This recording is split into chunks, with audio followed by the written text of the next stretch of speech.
মহাবিশ্ব কোটি কোটি গ্যালাক্সি আর trillion trillion নক্ষত্রে ভরা। এই বিশাল কসমিক সমুদ্রের কোথাও কি আমরা একা? যদি মহাবিশ্ব এত বড় হয় এবং এত তারা থাকে, তবে এলিয়েনরা কোথায়?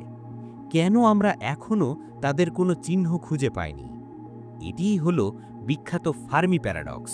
ফার্মি প্যারাডক্স এই ধাঁধাটির জন্ম দিয়েছেন ইতালীয় পদার্থবিজ্ঞানী এনরিকো ফার্মি।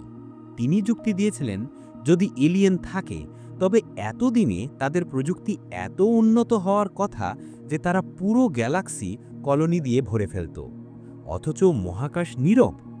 এই প্যারাডক্সের পেছনে বিজ্ঞানীরা দুটি প্রধান কারণ খুঁজে বের করেছেন। প্রথমত, great filter, the great filter.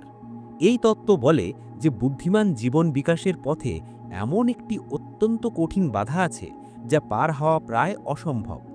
এই বাধাটি হয়তো আমাদের পেছনে, যেমন জীবনের উৎপত্তি হওয়াটাই কঠিন ছিল, অথবা হয়তো আমাদের সামনে অপেক্ষা করছে, যেমন পারমাণবিক যুদ্ধ বা পরিবেশগত বিপর্যয়, যা কোনো সভ্যতাকেই দীর্ঘকাল বাঁচতে দেয় না। দ্বিতীয়ত, ডার্ক ফরেস্ট হাইপোথিসিস। এটি আরও ভয়াবহ। বুদ্ধিমান এলিয়েনরা হয়তো আছে, কিন্তু তারা নিজেদের লুকিয়ে রেখেছে। তারা জানে যে মহাবিশ্বে যারা প্রথম নিজেদের উপস্থিতি প্রকাশ করবে তারাই অন্য কোনো শক্তিশালী সভ্যতার দ্বারা ধ্বংস হয়ে যাবে। তাই মহাবিশ্ব নীরব, কারণ সবাই লুকিয়ে আছে।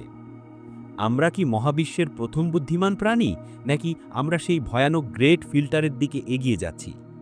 আপনার মতামত কমেন্ট করুন এবং মহাজাগতিক এই নীরবতা সম্পর্কে আরও জানতে বিশ্বাস স্পেস চ্যানেলটি সাবস্ক্রাইব করুন।